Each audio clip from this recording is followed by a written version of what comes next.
अरहन्ताणं नमो अरहन्ताणं नमो अरहन्ताणं।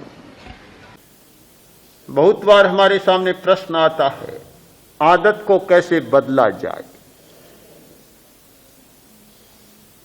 क्या उत्तर हो? यह कोई बच्चों का खेल नहीं है। बहुत कठिन बात है।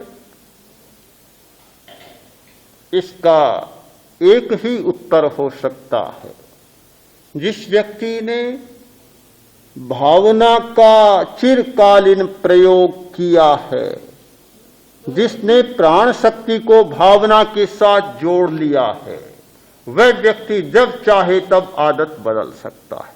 उसका निश्चय इतना हो जाता है, उसकी संकल्प शक्ति इतनी प्रवण हो जाती है, बस जो सोचा चाहा वह वैसे ही होगा, दूसरी प्रकार से नहीं हो सकता। पहला प्रश्न आदत को बदलने का नहीं, पहला प्रश्न है भावना को जगाने का।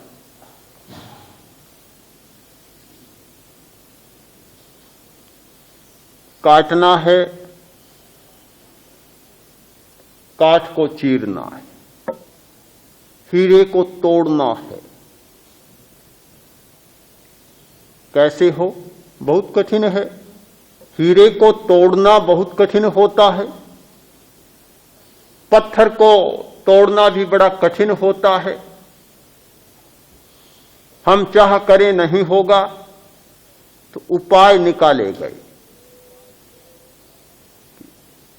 शस्त्र की धार जितनी तेज होगी उतना ही जल्दी कट जाएगा, टूट जाएगा। शस्त्र भोंथरा होगा, प्रयत्न करते जाए कुछ भी नहीं होगा। सब दायित्व है शस्त्र की धार पर। शस्त्र की धार जितनी तेज उतना जल्दी कटना और टूटना संभव होगा। हम प्राण शक्ति की धार को तीव्र बनाएं, भावना की शक्ति को तीव्र बनाएं, फिर ये बदलने वाली बात सहज हो सकती है। भावना का अभ्यास किए बिना यह संभव नहीं हो सकता। भावना को शक्ति मिलती है अज्ञात मस्तिष्क के द्वारा। प्रेक्षा का अभ्यास करते हैं, चित्त को विकल्प मुक्त करते हैं, शांत होकर बैठते हैं। लगता है कि क्या होगा?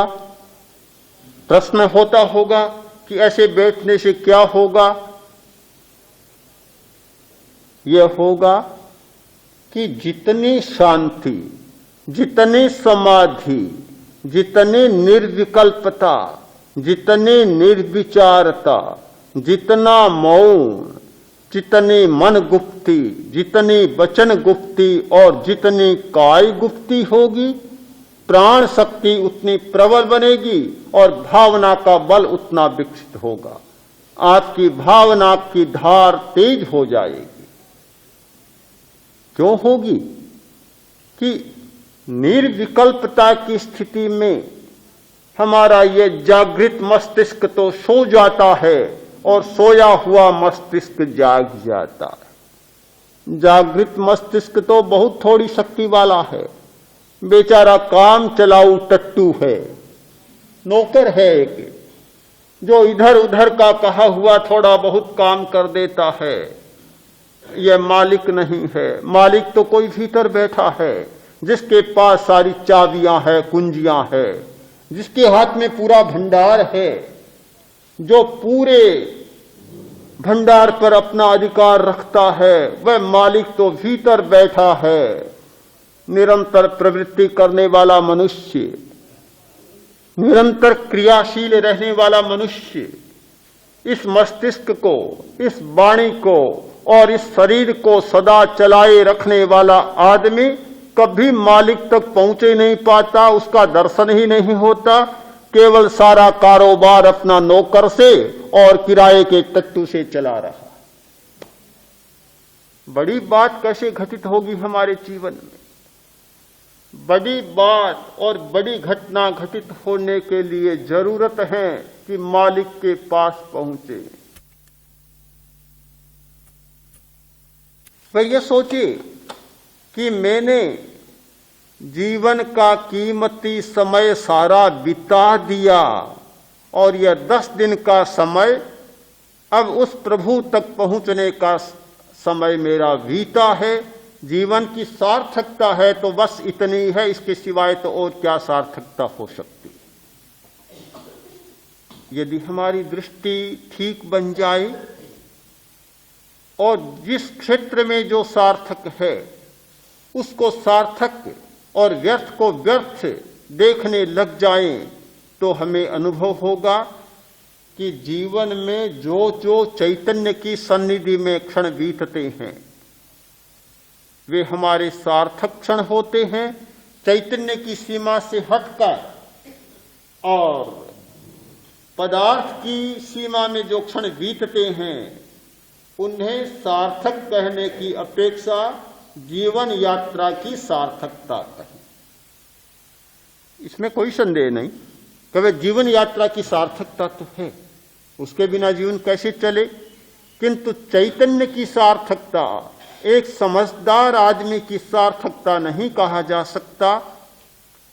दोनों दृष्टियां जिस दिन हमारी साफ होगी, प्रेक्षा ध्यान का मूल्य समझ में आएगा, ध्यान के अभ्यास का मूल्य समझ में आएगा। श्वास प्रेक्षा, शरीर प्रेक्षा, चैतन्य केंद्र प्रेक्षा और लेस्या ध्यान की सार्थकता हमारी समझ में आएगी। हम एक जिस वातावरण में जी रहे हैं उस वातावरण से हटकर और नए वातावरण में जीना भी सीखे। मैं इस ध्यान साधना को और ज्यादा नहीं मानता, इतना मानता हूं कि एक वातावरण में जीवन जिया। ध्यान करने वाला व्यक्ति एक नया प्रयोग कर रहा है इस वातावरण से हटकर, और हमारा एक दूसरा भी वातावरण है, उस वातावरण में जाने के लिए अपने चरण आगे बढ़ा रहा है। और जिस दिन ये चरण और थोड़े आगे बढ़ जाएंगे उस दिन फिर आपको कहने की सुनने की जरूरत नहीं, अपने आप अनुभव होगा कि जिस विराट जगत को कभी नहीं देखा था वह चैतन्य का विराट जगत आज हमारे सामने प्रत्यक्ष हो रहा।